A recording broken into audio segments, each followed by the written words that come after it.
The president bounces back and the tone of the Brown-Mandel race sinks even lower.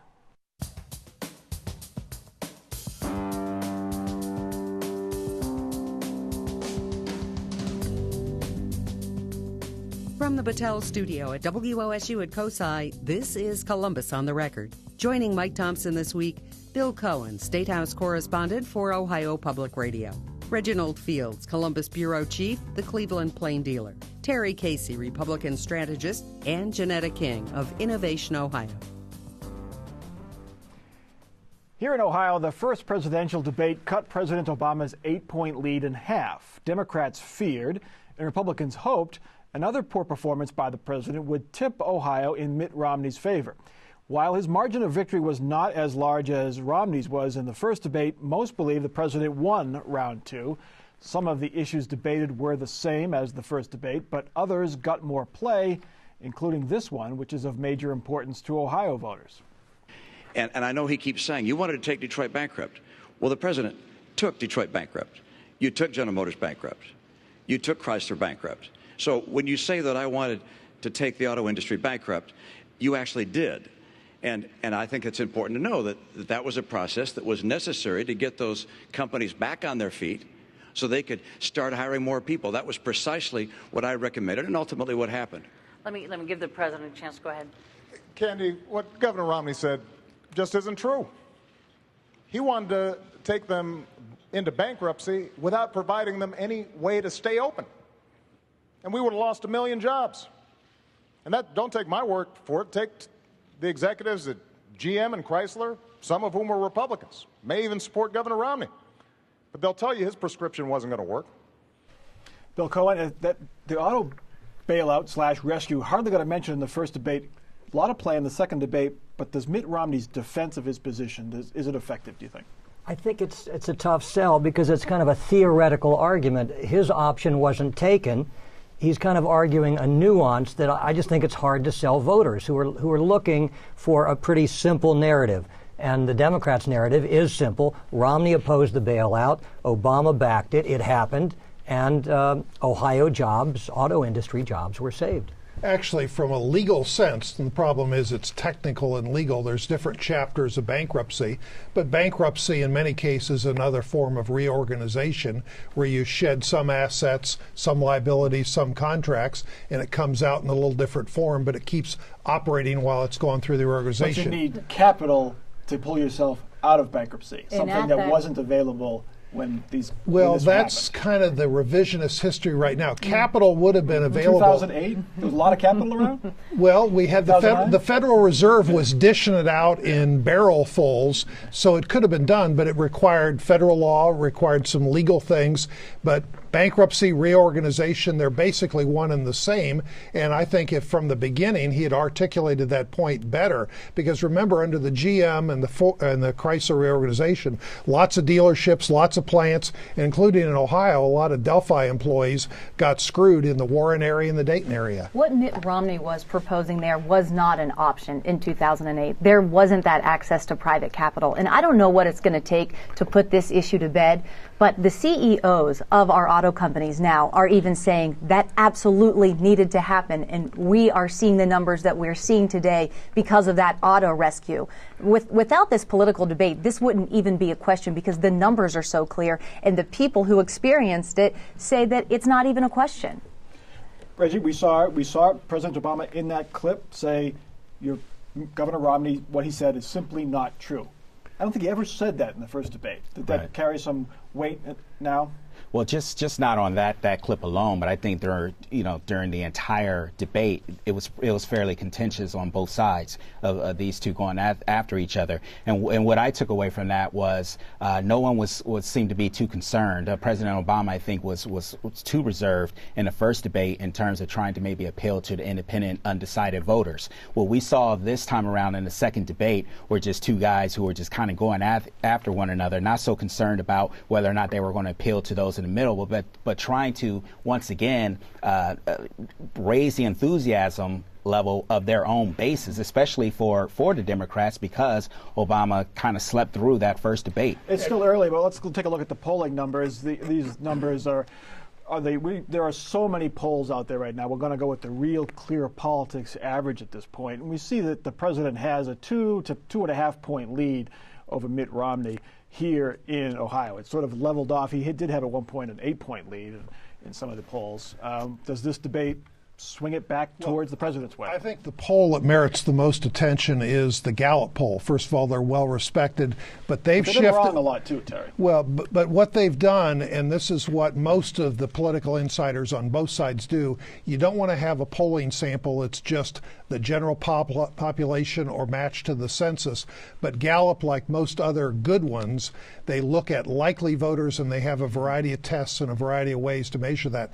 But the Gallup poll now has nationally Romney up 5 or 6 points. And the most important thing is when you look at the internals, particularly among females, the gap has dramatically changed. So clearly, out of the debate, one of the challenges for candidates is, do you go for the base to fire them up, or do you go for independents? But I think the Gallup poll is often, a lot of times, is the popular vote as well, national vote. And what we're talking about here, obviously, when you're electing a president, you're talking about the Electoral College. And I think that's why you're finding that both of these candidates and their vice presidential candidates are going to spend so much time here in Ohio, because I think both sides are now able to look at the map and realize that they're going to need Ohio in order to win. And that's really what matters, is the Electoral College. And here's why Obama won the debate. It gave him an opportunity to remind voters where Mitt Romney would take us, and that is backwards. He was able to highlight that Mitt Romney's plan is to cut taxes for the wealthy, to deregulate Wall Street,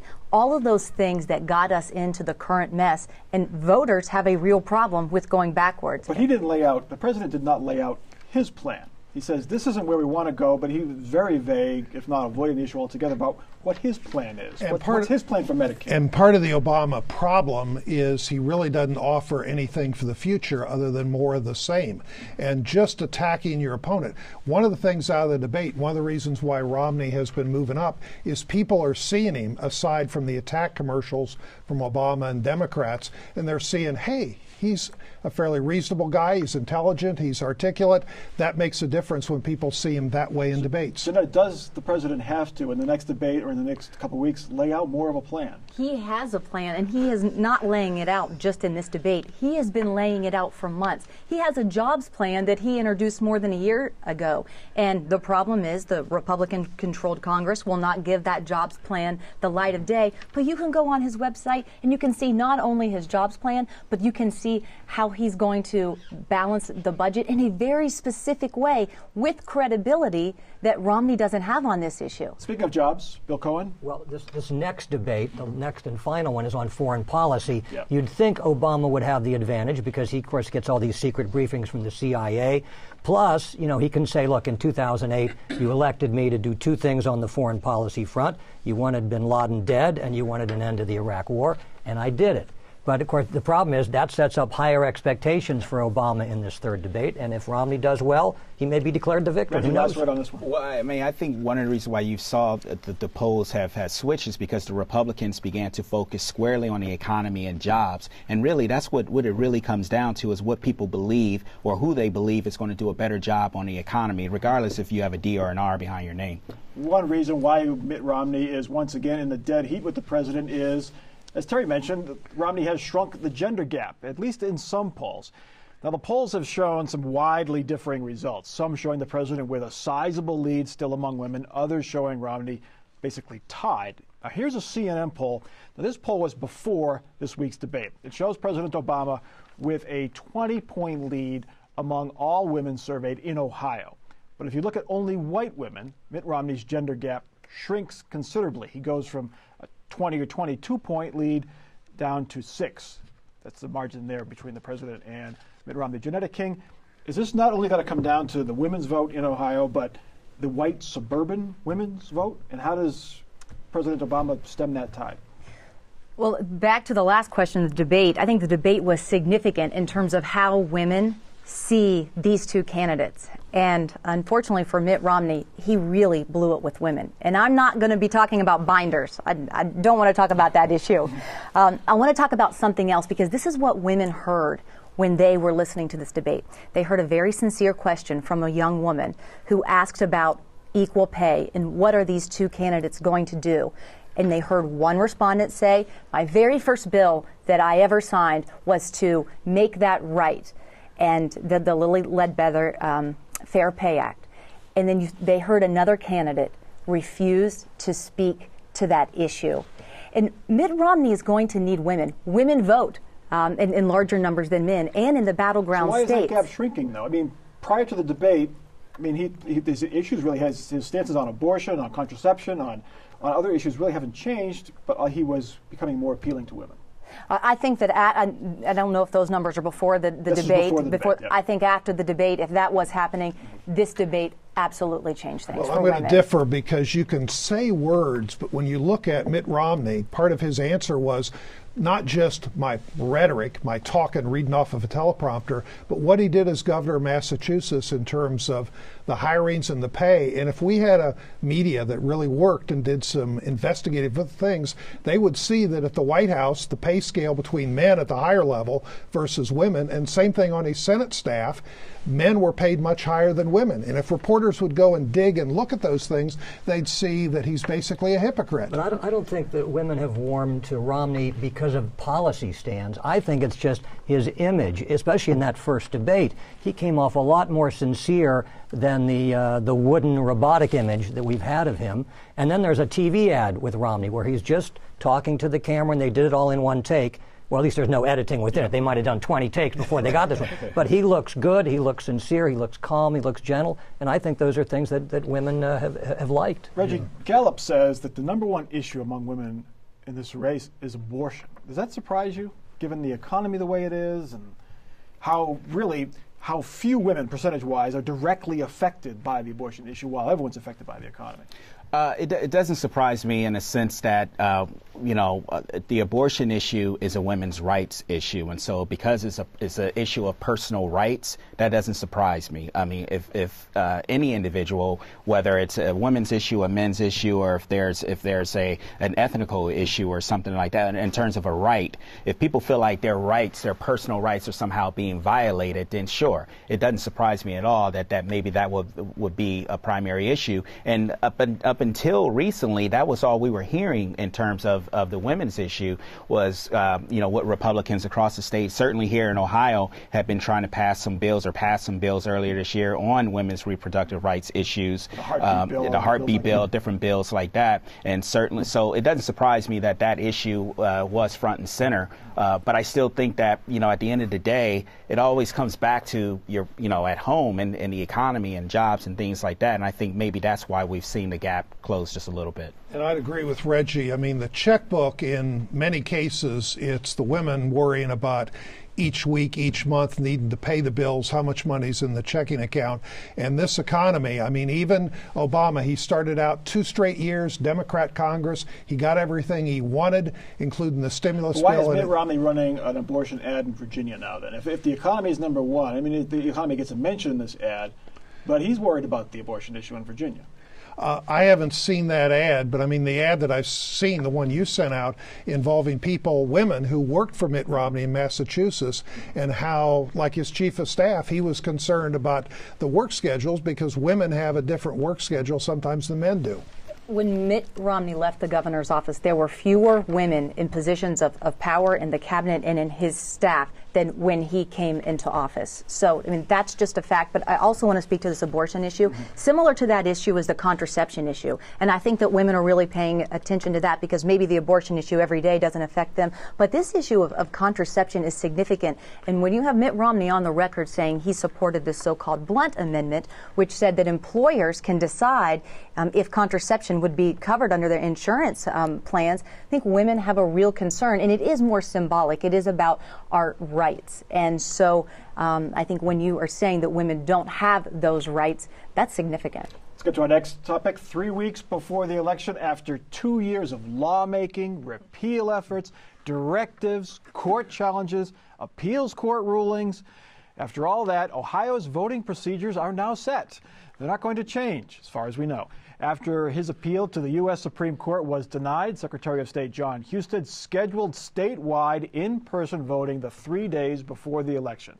The early voting center on Morse Road and others around the state will be open 8 to 2 on Saturday, 1 to 5 on Sunday, and 8 to 2 on Monday, the day before the election. Reggie Fields, does this help the Democrats?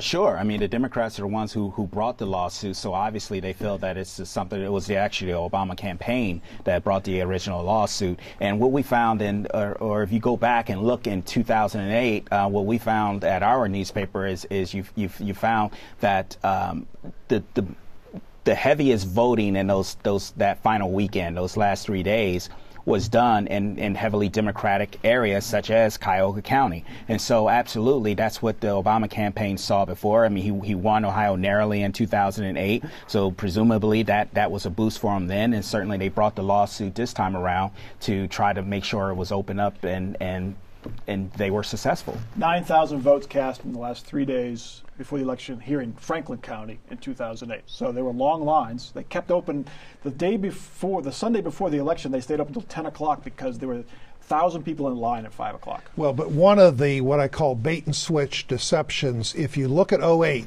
with all the effort, to the credit of the Obama campaign, put on, the total statewide turnout was 5.75 million people. That's virtually exactly the same number as 04. In a way, the early voting, you don't get extra points because whether somebody votes early, they vote on election day. Basically, even with all that effort in 08, it didn't significantly increase the turnout amount. All it did is shift around. And so whether somebody votes 2 weeks before, a week before, or on election day, each vote still counts only as one vote. But, about 90,000 people voted on that weekend just before Election Day in 08. And, obviously, if they didn't have that this year, a lot of those people would have shifted earlier or mailed in. But there would still be some who, those same types of people, who would not vote at all. And I think that's a definite advantage this time around to the Democrats. It's in a close race, In these last 2 months have not been proud days for Ohio. It did take 3 federal courts to put this to rest. And this early voting intimidation is not over. Now we are seeing billboards right here in Columbus pop up in minority communities warning voter fraud, you could go to jail. It's all just very, very shameful. Well, the shameful part is when you use the word intimidation. Wednesday I was up in Cleveland at the Board of Elections, 30th and Euclid in Cleveland. There were no attack dogs, fire hoses, anything to stop people voting. It was open. People could vote. It was easy by mail, easy in person. This is all part of the Democrats' spin to make it sound like somebody's trying to stop you from voting. People have got plenty of opportunity to vote, including 13 hours on Election Day from 6:30 in the morning to 7:30 at night. People have got the chance to vote, but it's all part of the Democrats' spin that you're being oppressed. Bid or not, though, the Republicans and John Husted have spent a month fighting this early voting, in-person early voting. Democrats have railed against these rulings. Now they not only have lost the court fight, they're going to have the early voting that Democrats can use to go out. Are Republicans now really behind the 8 ball in this fight? But the real reason is John Husted wanted consistent rules in all the 88 counties and the hours, and haven't been on a board of elections for 14 years. If for some reason on election night, because they were too late trying to do this the day before, and they didn't get things run properly on election day, then they'd say, well, he did a lousy job to run the election. You've got to administer the election in a smooth, consistent manner. And spin or not, it still came down to an issue that looked like it was pitting the Democrats versus the Republicans every step of the way. And so it does come out, it appears that way. It was a bad month. This past month has been a bad month for John Husted. He's kind of pushed this, whether it was his idea to do it or it was his party's idea to do it, and it didn't work because they ended up with the voting being open to everyone, not just the military families. The one good thing you could say for John Husted this month is 1.4 million folks have asked for absentee ballots by mail. Janetta, how does this affect the race? Because that more Republicans tend to vote by mail than inner city folks who like to vote in person. Does that help the Republican cause? You know, we'll have to see how the numbers play out, because the early vote numbers are looking good, in fact, for the Democrats. And there are several polls that have looked at this. And on the conservative end, the Survey USA poll said that Obama has a 19% advantage coming out of early votes. So going into Election Day with that kind of advantage, I think will be very, very good for and Obama. To John Huston's credit, he mailed out to every voter, every one of the 88 counties, not just something where Democrat commissioners targeted in the Democrat counties. Everybody got an equal shot at, hey, you can vote early by mail. And to that point, I mean, this may be the election that we forever kind of look back, you know, historically and say this is, you know, when Ohio changed the way it voted, because even in 2008, but this time around, it really doesn't feel like you need to wait until Election Day to vote. I mean, really all these other options with the early voting and the mail, and as you said, John Husted not passing out, but mailing out the absentee applications. So I really do feel that it's sort of a new day for Ohio in terms of how we go about voting. And the secret is, if you vote early by mail, all the mailings and phone calls stop. So that's added incentive to exercise your right. And you can ignore the TV in good conscience and say, I'm done. I can ignore it. That's okay. So this issue is not going away, though. They say this is a lame duck issue. We're going to have more legislation on this, and the fight continues. Speaking of the fight continuing, the two men who want to serve Ohio in the U.S. Senate the next 6 years also met on the debate stage this week. Sherrod Brown and his Republican challenger Josh Mandel met in Cleveland and here in Columbus. They were feisty, even nasty affairs, as both men tried to say he is the candidate for the middle class. He claims that he's fighting for the middle class. Yet, his time in Washington, unemployment up, gas prices up, tuition up, healthcare costs up, foreclosure rates up. Senator, that's quite a record. They don't trust him because he won't stand up for the middle class. He's against the auto rescue. He doesn't want to do anything about China. He wants to do more tax cuts for the rich. And then he says over and over he cares about Ohio's children because his tax cuts for the rich mean more cuts to Head Start, more cuts to food stamps, more cuts to the basic safety net that Americans really rely on. To you, Terry. Terry Casey, Josh Mandel carried a very strong Republican message in these two debates. Is he the right candidate to be carrying that message against Sherrod Brown? Well, early on, you could have said maybe John Husted, maybe Mary Taylor would have been busy. But I think the fact that the polling shows it narrowed down to single digits, and as Romney continues to do better, it increases the chances. I was there at the debate last night in Columbus, sitting in the second row. Part of the impression that I had, some other people that I talked to, for Sherrod Brown, 20 years in politics, very experienced, Yale graduate, he seemed a bit desperate, a bit shaken, a bit nervous. And some would say, why are you nervous about Josh Mandel? But I think his pollsters have told him, this is a close race, you could lose it. Yeah, I don't think it's anything, but Josh Mandel did not paint a favorable picture on television. That's where I saw it. I don't know. He looked very young. Well, he is young. And he looks younger than he is. And really, Josh Mandel, maybe he wants to come to the next debate in Cincinnati and bring his birth certificate. Yeah. It won't be from Kenya. It'll be from here in America. His own people know that he looks young, and that's the very first thing people say when they see him for the first time in an ad, and that's why the early ads said he's 34. Now he's 35. And so he's been saying that himself because, yes, he looks like he's about 19. But I just wanted to say one thing that I found really interesting about the very first debate. If you noticed, there were a couple times when Mandel moved from behind his podium and took a step toward Sherrod Brown. It was a kind of an aggressive move. I thought his handlers probably said, you need to do this to show you are a former Marine, you are assertive, you are aggressive, you're not going to back down to this veteran politician.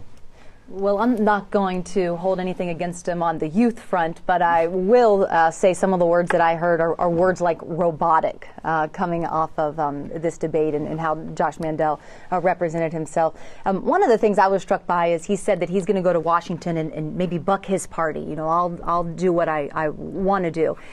And I looked back at the 2 times when he was a state legislator that he bucked his party. It was to continue to allow cockfighting in Ohio and to vote with the payday lenders to allow them to charge 300% interest rates. Reggie, I want him voting with his party. Reggie, the line that people are going to remember is when he called Sherrod Brown a liar. All right. Politicians don't use that L word unless they're using it for liberal. They never say liar. They say you've stretched the truth, you've misled.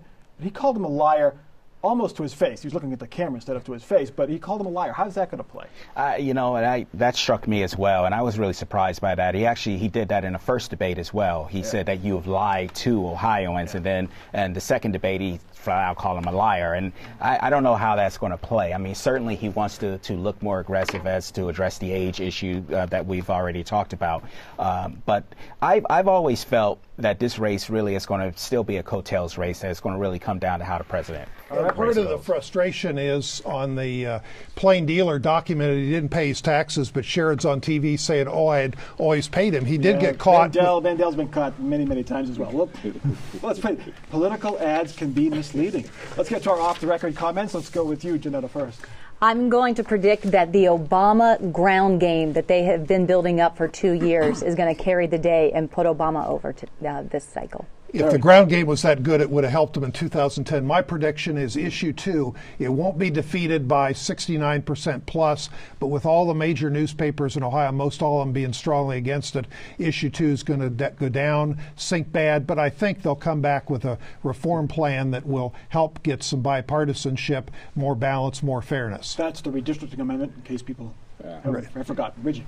I'm looking beyond the election and thinking when the state legislature comes back, I would not be surprised if we see the Kasich administration make another run during this lame duck session on the oil and gas drilling issue, the tax issue.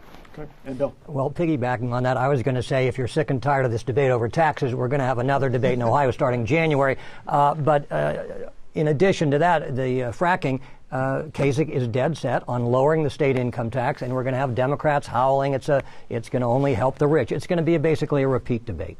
All right. That is Columbus on the Record for this week. We urge you to check us out online. We have streaming video of all of our episodes. We also have Facebook and Twitter links there, and our blog as well, wosu.org/COTR. For our crew here at WOSU at COSI and for our panel, I'm Mike Thompson. Have a good week.